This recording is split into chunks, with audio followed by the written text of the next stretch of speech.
Hey, what's up everyone out there? Welcome back to the channel, guys. Hope everyone out there is having a fantastic holiday. Beyond that, then we were issued a challenge, guys, by none other than Retro Rivals, another fantastic content creator here on YouTube. So if you have not done so already, head on over, links in the description. Check them out, guys. You will not be disappointed. They just did a game room tour where they showed off everything that they got, and I've not seen that many cool things in one place in such a long time. And whenever they showed off their actual from the tap modified beer storage container where you can pull the lever attached to an original Xbox, as you can see, and as you probably know, I'm a huge Xbox fan, so whenever I saw that, my jaw just hit the ground. But back to the topic on hand, guys. They issued me a challenge, and basically I'm to spell my name M-A-T-T-H-E-W. For those of you that don't know, my name is Matt. People call me Matt, but my actual name is Matthew. So we're going to be spelling the entirety of it in video games. So actually, whenever I kind of undermined this challenge, so whenever I initially was issued it, you know, I was like, you know, piece of cake. You know, I can go into my library. I got a huge library spanning multi-platforms, etc., and I can just pick them out. But man, I got some really hard letters in my name, man, and we'll get to that in a moment. Before we jump into the video, guys, hit that subscribe button. I really appreciate it. Help draw out the community. If you like the video, smash that like button blue. Now it'll boost me up the YouTube algorithm and help reach out to more gamers and collectors just like you. But this first one, see if I can get it right. You know, there's a few challenges out there where they actually got their name wrong. Let's hope that I'm not one of those, but we'll see. But the first letter in my name would be, of course, M, and I had to go with not just the letter, but this particular variant, which is Metroid, the trilogy. So this one's going to be spanning across the universe using Samus, but more specifically, it was Metroid Prime. You know, and then things just kind of went up from there. But this one is a trilogy, so it's got all of that goodness all in one. So if I had to choose one to represent the first letter of my name, I would definitely go for Metroid. I remember playing this back on the Nintendo GameCube and just having a blast with it. And at that time, this was so revolutionary, so high tech, you know, being able to run around in a 3D environment, scan the enemies to learn more about them, where the weaknesses are, and getting stuck, because this game really doesn't hold your hand. It really wants you, the player, to experience these things first and foremost, and it definitely delivered on that behalf. But definitely Metroid Prime trilogy if I was to represent my first letter. This next one was a more difficult one, which would be M-A, so we're on to A, and the first thing that came to my mind was Assassin's Creed. So, as you guys know, there's tons of Assassin's Creed games out there. I mean, there's a lot. At times, it felt like they were coming out every other month. You know, in all reality, they probably were. But beyond that, then the one that stood out the most was Assassin's Creed 2. So, whenever I initially played Assassin's Creed, then it just completely blew me away. I absolutely adore linear or open world, especially whenever they implement stealth into it, and you're an assassin. You know, you're hiding in the shadows, you're blending in with the pedestrians, you know, you're after your target by whatever means you deem fit. But after Assassin's Creed 1, it just left my mouth really dry. I'm wanting to quench my thirst with more Assassin's Creed action, and they definitely delivered on Assassin's Creed 2. This one, in my personal opinion, that I was drawn in the most at, and beyond that, beyond the story, actually, incredible writing, but it basically crossed all the T's and dotted all the I's on all the things that, you know, that were a little bit quirky and a little bit difficult to work with for the original Assassin's Creed. So this one installed my love with the franchise and showed me that, okay, these guys listen to their viewers and they're really progressing, and it has stood up to the test of time. So Assassin's Creed 2 for me is a standalone in this series. But MA. So moving right along, this next one, there was so many different titles that start with T.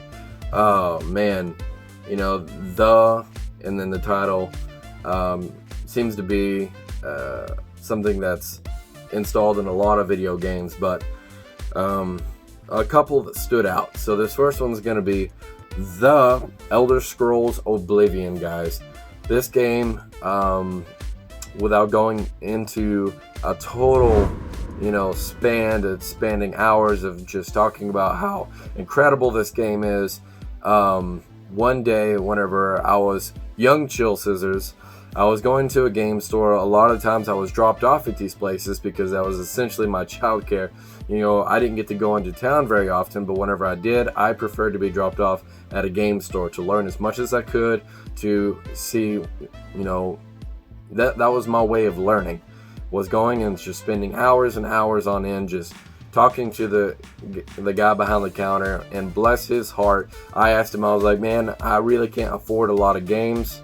And I just need one that will give me an adventure, that will give me plenty of hours worth of gameplay. And again, bless his heart, he walked over to the kiosk and put this game in for me. He knew that because I was a regular, that I would be there for hours. And he said, here, I'll just let you play it and you can make your own decision. I had no idea what I was getting myself into. And I played the first portion of the game whenever you're in the dungeons, and whenever you walk out of the sewers, and you just immediately see how big this world is actually created. I've never experienced anything to that level, and man, the writing in this game just completely sucked me in. And the story, the Oblivion Gates, the art style, having Sean Bean, are you kidding me? Sean Bean, like, that alone is just, yeah. So the Elder Scrolls Oblivion would be definitely one that I would be more than happy to represent my name spelled out in video games. Moving right along, this next one's going to be another The title, so we're on to MAT, second T, and this is going to be The Legend of Zelda Wind Waker. And this is specifically the Wind Waker HD version. So whenever Wind Waker came out, then I could not afford it. I worked my butt off to be able to afford the Nintendo GameCube, but I couldn't afford any games. But I had a friend that definitely had a stack of games. He came over, we hung out, and I knew I wanted to experience this game first and foremost to myself. So as soon as he fell asleep, I popped it in with my memory card and started my adventure. And I was just completely, immediately immersed. Coming off of Ocarina of Time to a game like this just was completely revolutionary. The Nintendo GameCube was one of my most nostalgic and collected for games, and this one is one of the cornerstones to the reason why. And long story short, I begged him that next morning. I was like, man, please let me borrow it. And he was super nice about it. He was like, sure, I got plenty of other games to play. He wasn't that interested in it, so he let me borrow it until I got my own physical copy, which wasn't that long after. I was just a few dollars shy of being able to afford it. And man, I got my hands on it, and it just continued. I did 100% of that. I did absolutely everything that you could do, charting the islands, exploring the islands, maxing out my heart containers, getting all just everything. But this one is a standalone in the Zelda series, and that's why I'm using it to represent my full name. So on to the next one, guys. This one was we're on to MATT So this one was a non-issue. So as soon as I got to this letter, I was like, duh. Like, anybody that knows anything about my channel, Halo is a masterpiece series thus far. We've had a couple bobs and weaves along the way, but specifically chose the Master Chief Collection to represent my name, you know, because it just has so many awesome titles, and now optimized for the Xbox Series X. You probably can't see it, but no, the console box is up there. But now optimized, and it looks and plays better than ever. But specifically, one game out of the series is a standalone for me, and this is my launch copy of Halo 3. As you can see on the top, it's got the sticker. It says not to be sold before 9/25/7. So this was my physical copy I got at launch with the Legendary Edition. So it came with, I bought the Legendary Edition and a standard copy, that way I could get my Legendary Edition sealed.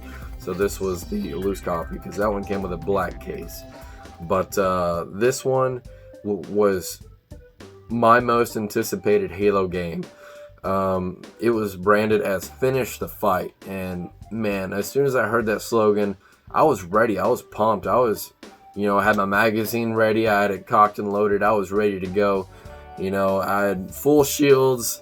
I was just nostalgically charged up, you know, for this game, and it delivered in every which way. The graphics, the art style, the writing, you know, it just came to a head on, you know, all the emotions and all the characters coming together on this one battle for one, you know, for the fight for humanity. And you had Cortana and Chief, and that was it. You didn't have a Locke, you didn't have, you know, any of these arbiters or anything like that. It was you and Chief versus the world, and it just completely drew me in and wanted more.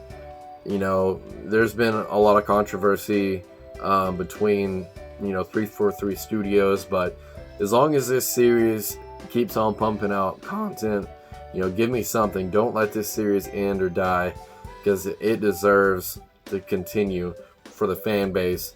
For the original Xbox, I still have my launch original Xbox Halo Edition, so I've been a fan, tried and true since the beginning. But yep, Halo 3 would definitely be one that I would be happy and humbled to have represent the H in my name.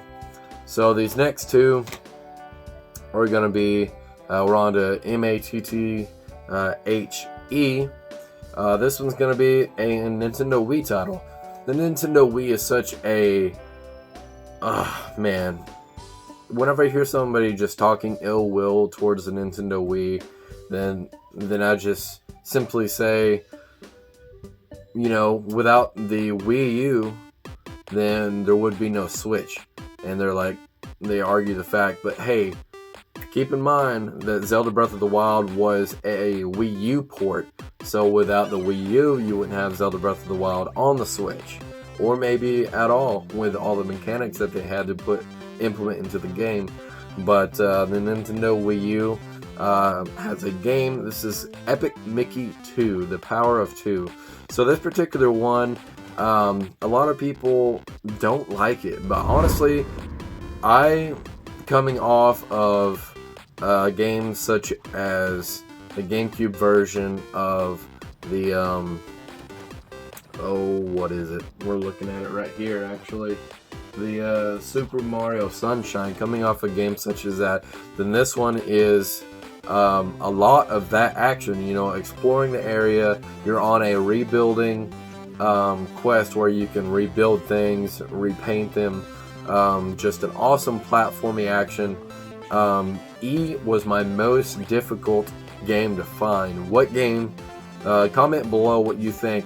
You know, what games can you think besides Echo the Dolphin that start with E that are, you know, worth representing your name, you know? But this game is a really awesome platforming action, and it just brings you into the world of Disney, with featuring Mickey and a lot of nostalgia towards, you know, the theme parks, etc., and so on. But they touched on a little bit more than they did on the original Epic Mickey. But such an awesome game, and truth be told, probably one of the only.